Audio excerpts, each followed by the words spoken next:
So my talk is on blockchains. There are 4 parts.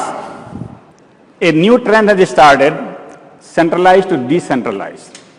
So now we discussed few years ago, 5 years ago, we discussed to have centralized, right? Before that we had distributed everything. Then with SDN, we went to centralized. Now, from now on, we will talk about decentralized. Okay? And so let's see why that is happening. How does blockchain do it? What are the techniques? Oh, by the way, blockchain is related to Bitcoin. So Bitcoin probably everybody has heard, but they don't know how it works. And so we talk about as to how it works, and then how that relate to blockchains. So one of the contracts that we make in our life, most important contracts, some of you have made it, some of you are looking forward to it, is marriage. Right? And there are 2 ways to do it. One is you go to an office, maybe the collector here in India or registrar, marriage registrar's office, and you get married and you get a certificate and that's it. The other way is you bring the whole town with you, we call it a barat, and you don't get a certificate, but you are married. Right? Now think about the good and the bad points of both systems. What is good about this system and what is good about this system? Now, it turns out that this is what we call a centralized system. There is a central registry where all the married people's name is there, right? Who is married to whom? But there is a problem with that system, and this is decentralized because there is no registry at all. Right? This is decentralized. So the disadvantage of the centralized system is that's a single point of failure.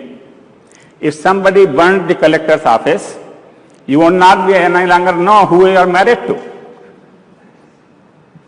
Right? Or somebody could change the entry by giving a bribe to the peon there and say, please change the name, and so there is a single point of failure. And it is very easy to hack the central things. So now we are coming to a point where the hacking is going on so much, so we prefer this old system where there is no central point of failure and nothing can be hacked. Now, if you want to change the wedding record, if you are married in a barat, you have to go to 51% of the town and say that, okay, please lie. Of course, then you can get married to somebody else, right? But you need 51%. If 51% are bad, then of course you don't have any hope for a good world, right? Good world. So as long as less than 50% are bad actors, the world is going to survive, right? And so that is what we are going to talk about. We talk about that, blockchains. Now I'm going to just give you one slide introduction right now, and then the whole presentation is about blockchains. So what the blockchain does is that it allows any 2 complete strangers who don't know anything about them, each other, to make a transaction, make a contract, make an agreement, and without a third party. And in the first generation, the blockchains were used by Bitcoin. All right? And people didn't realize that this is very good until the Bitcoin became very successful and people started looking inside the technology to figure out how does it do it? How does it do it? And they figured out that the blockchain is the key.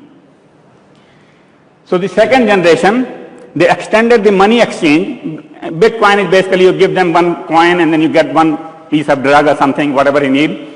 And so that is what Bitcoin is for, right? For most of the time, actually. I will show you different activities, but Bitcoins is money exchange, right? Then they extended it to contracts, agreements, and property, or any kind of agreement you want to make.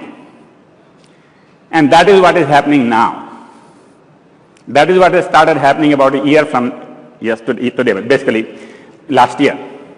And so suddenly, everybody who deals with property, agreements, anything you do, I mean, we'll see the list is very big, is interested in blockchains. And so you should be interested in blockchain, and that's why I'm talking about it here. That includes manufacturing, education, computer networking, and everything. All right? So how is it done? Basically, it is called a blockchain because there is a chain, and we know in computer science what is a chain. There are pointers going, but in this case, it is not going pointers both way.